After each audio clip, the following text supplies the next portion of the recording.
안녕하십니까. 리나쌤과 시스템 사고 보객기 64번째 시작하겠습니다. 오늘은 시스템 사고에서 추론 사다리 활동에 대해서 말씀드려 보겠습니다. 요 옆에 이 그림은 이제 빙산 모델이죠. Systems Thinking in Education 31페이지에 나온 그림입니다. 트리키에서 발간한 책자입니다. 이 빙산 모델은 시스템 사고에서 종종 인용되는 메타포인데요. 요 위에 맨 위에 보면 예전에 제가 설명을 했었는데 이벤트 눈에 보이는 사건이 있죠. 그 밑에 반복되는 패턴이 있습니다. 이 패턴은 비헤비어 오버 타임으로 이렇게 이제 시각화를 할 수가 있죠. 그리고 패턴을 어, 지지하고 있는 것이 이제 시스템의 structure, 구조가 되겠죠. 이 구조는 스타플로 다이어그램에 의해서 이렇게 이제 시각화가 될 수 있습니다. 그리고 맨 아래 이제 가장 크게 자리하고 있는 것이 멘탈 모델이 되겠죠. 정신 모델이라고 하죠. 이 멘탈 모델은 레더 오브 인퍼런스 추론 사다리 활동으로 이제 시각화할 수가 있습니다. 추론 사다리라고 해서 많이 알려진 그러한 용어는 아닌데요. 시스템 사고, 특히 피터 생계가 그에 져서 The Fifth Discipline에서 우리말로 번역된 학습하는 조직, 거기에서 이 추론 사다리 관련해서 많이 거기에 기술이 되어 있습니다. 이 추론 사다리 활동은 사람들이 정보를 어떻게 인식하고 해석하며 결론을 내리고 행동으로 옮기는지를 탐구하는 데 사용되는 도구가 되겠습니다. 이는 우리가 현실을 인식하고 추론하는 과정에서의 함정, 그러니까 맹점 그런 거죠. 함정을 이해하고 보다 명확하고 논리적인 사고를 촉진하기 위해서 개발된 개념입니다. 이 활동은 시스템 사고 교육에서 중요한 역할을 하고 특히 개인이나 그룹이 자신들의 가정과 결론을 재검토하고 의사소통을 개선하도록 돕는 데 아주 유용합니다. 그러면 추론 사다리의 구조 예시를 한번 보도록 하겠습니다. 첫 번째, 관찰된 데이터와 경험입니다. 현실 세계에서 관찰하거나 접한 객관적인 사실과 데이터라고 할 수 있습니다. 예를 들어서 회의에서 동료가 말을 하지 않았다. 이제 이게 관찰된 데이터죠. 두 번째에 선택된 데이터입니다. 이게 아주 중요한데요. 관찰된 데이터 중 특정 부분만을 선택을 해요. 이제 우리가 보통 보고 싶은 것만 보고 듣고 싶은 것만 듣는다 이런 말도 있죠. 이는 우리의 관심사나 주의에 의해 필터링 되죠. 그래서 예를 들어서 그는 나를 무시하고 있는 것 같다. 이렇게 필터링 해가지고 이제 해석합니다. 세 번째, 의미 부여. 선택된 데이터에 해석을 더하여 의미를 부여한다. 그는 내 아이디어를 지지하지 않는 것 같다. 네 번째로, 가정 설정을 합니다. 해석된 정보를 바탕으로 가정을 만들어요. 그는 내 의견을 싫어할 것이다. 다섯 번째, 결론을 도출합니다. 가정을 통해서 특정 결론에 도달해요. 예를 들어, 그는 나를 반대하고 있다. 여섯 번째, 신념을 형성합니다. 도출된 결론이 우리의 신념 체계에 영향을 미치게 되죠.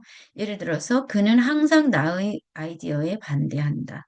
마지막 일곱 번째, 행동을 결정합니다. 신념에 따라 행동을 취하죠. 예를 들어, 나는 그와 더 이상 논의하지 않을 것이다. 그래서 이러한 결정에 이르기까지의 이제 추론 사다리라고 볼 수 있는데요. 이 추론 사다리 활동을 통해서 어, 그 왜곡돼서 형성될 수 있는 신념, 가정과 같은 가치관과 같은 멘탈 모델을 보다 객관화해서 이성적으로 이제 그 의사결정을 할 수 있는 그런 활동이라고 할 수 있겠죠. 그럼 이 추론사다리 활동에서 어떤 식으로 이제 활용이 될 수 있는지 한번 알아보겠습니다. 첫 번째, 자신의 사고 과정을 탐구할 수가 있습니다. 학생들은 자신이 문제를 인식하고 결론에 도달한 과정을 추적하며 각 단계에서 무엇이 작용했는지를 검토할 수 있습니다. 두 번째, 그룹 활동에서의 활용인데요. 그룹 내에서 서로 다른 가정이나 결론을 비교하며 각자의 추론 과정에서 발생한 왜곡을 이해하게 됩니다. 이를 통해 협력적 문제 해결 능력을 향상시킬 수가 있죠. 세 번째, 감정과 신념을 분리합니다. 자신의 감정과 신념이 데이터에 기반했는지, 객관적 사실이죠. 아니면 가정과 해석의 산물인지를 점검하는 활동을 진행하게 됩니다. 네 번째, 개선된 의사소통.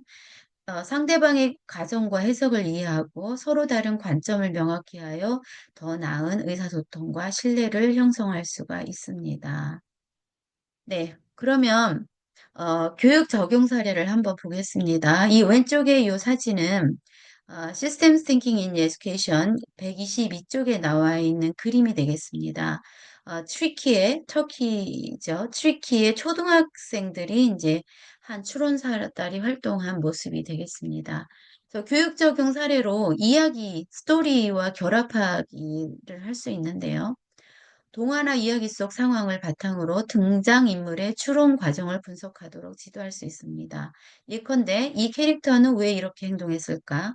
그의 사다리를 분석해보자 해서 이러한 이제 사다리 모양을 그리고 어, 그 활동을 이제 등장인물의 활동을 언행을 사다리로 분석할 수가 있습니다. 또 실제 상황 문제 해결에 쓸 수 있는데요. 실제 생활에서 발생한 갈등이나 문제를 바탕으로 학생들이 자신과 상대방의 추론 과정을 비교하고 재구성하는 활동을 진행할 수 있습니다. 그래서 요렇게 이제 그 트리키 학생들이 추론 사다리 활동한 요 모습을 한번 보도록 하겠습니다. 이제 이 활동은 이제 맨 아랫부분에 보면 친구의 아주 불량스러운 어떤 활동, 요 사진인데 잘 안 보일 것 같아요. 그래서 여기 보면 이제 영어로 번역을 했는데요. You saw that JJ is behaving like this. 그래서 너는 이것처럼 요 사진처럼 행동하는 J라는 친구의 이제 그런 행동을 보고 있다. 그랬을 때 What do you think? How you feel about him? 너는 그에 대해서 어떤 느낌이 드니? 이제 요렇게 했고 이제 해당 그림을 이렇게 그리게 했죠. 그리고 나서 메뉴에 What do you decide to do?